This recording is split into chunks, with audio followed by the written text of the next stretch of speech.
এক মুহূর্ত আগেও ছিল নির্মাণ কাজ, শ্রমিকরা ব্যস্ত ছিলেন ছাদ ঢালাইয়ের কাজে, কিন্তু কয়েক সেকেন্ডের মধ্যে ভয়ঙ্কর শব্দে ভেঙে পড়ে বিশাল একটি গোডাউন সেট। ধুলোয় ঢেকে যায় চারপাশ, আর কংক্রিট এবং লোহার নিচে চাপা পড়ে বহু শ্রমিক।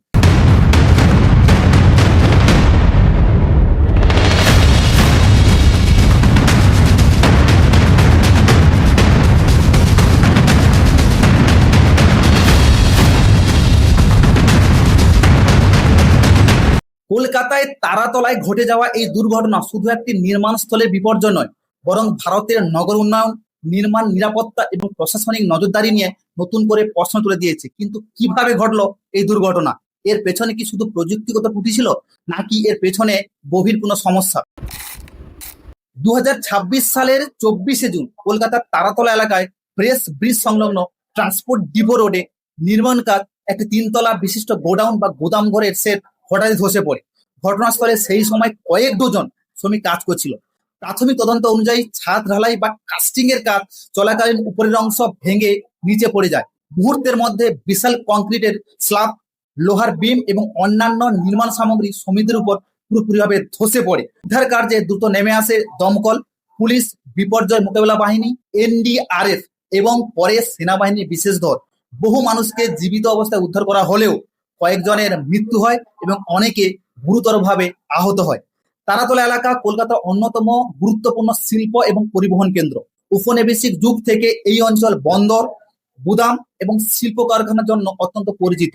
কলকাতা বন্দরের সঙ্গে সংযোগ থাকার কারণে এখানে বহু লজিস্টিক এবং স্টোরেজ অবকাঠামো গড়ে উঠেছে।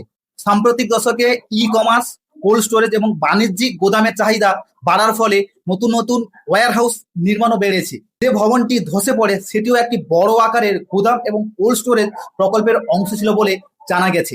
ভারতের নির্মাণ ক্ষেত্রে দুর্ঘটনার ইতিহাস নতুন নয়। স্বাধীনতার পর দ্রুত নগরায়নের ফলে বড় বড় শহরগুলিতে নির্মাণ প্রকল্পের সংখ্যা প্রচুর পরিমাণে বেড়েছে, আর সেই সঙ্গে বেড়েছে নিরাপত্তা লঙ্ঘনের অভিযোগও। বিভিন্ন সরকারি এবং বেসরকারি সমীক্ষা দেখিয়েছে যে নির্মাণ শিল্পে শ্রমিকদের মৃত্যুর একটি বড় কারণ হলো নিরাপত্তার মান বজায় না রাখা, নিম্নমানের নিম্ন সামগ্রী ব্যবহার করা, পর্যাপ্ত তদারকির অভাব এবং কাজের সময় অতিরিক্ত ঝুঁকি নেওয়া। কলকাতা, মুম্বাই, দিল্লি কিংবা হায়দ্রাবাদ সব শহরেই অতীতে একাধিক নির্মাণ দুর্ঘটনা ঘটেছে। তারাতলার এই ঘটনার ক্ষেত্রে প্রাথমিক পর্যায়ে কয়েকটি সম্ভাব্য কারণ সামনে এসেছে। কিছু কর্মকর্তা এবং বিশেষজ্ঞদের মতে ছাদ ঢালাইয়ের সময় কাঠামোর উপর অতিরিক্ত চাপ পড়েছিল।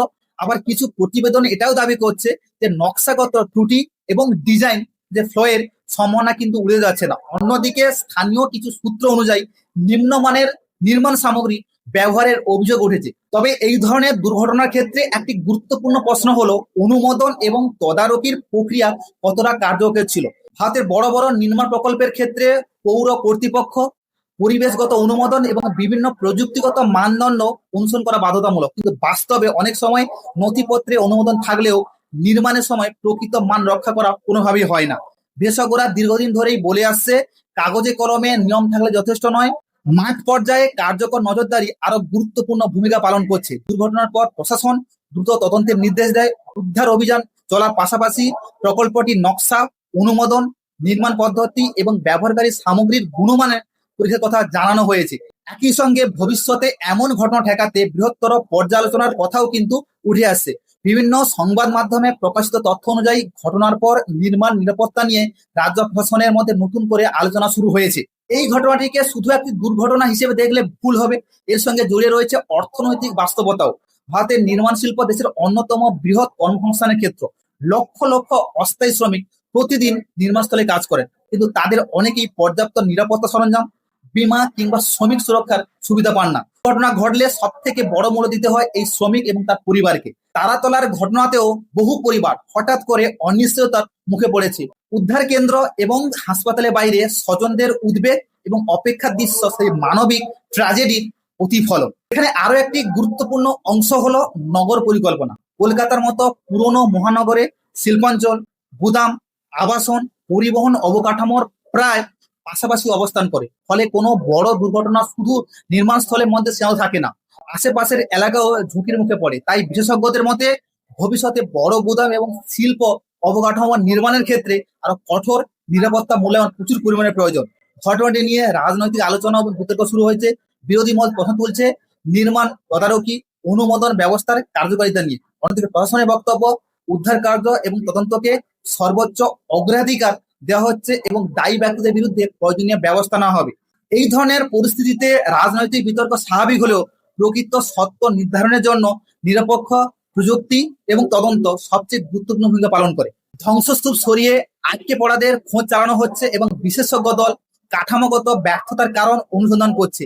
এই তদন্তের ফলাফল শুধু একটি ঘটনার বিচার নয়, ভবিষ্যতের নির্মাণ নীতিমালা এবং নিরাপত্তার মান নির্ধারণের ক্ষেত্রে বড় প্রভাব ফেলতে পারে।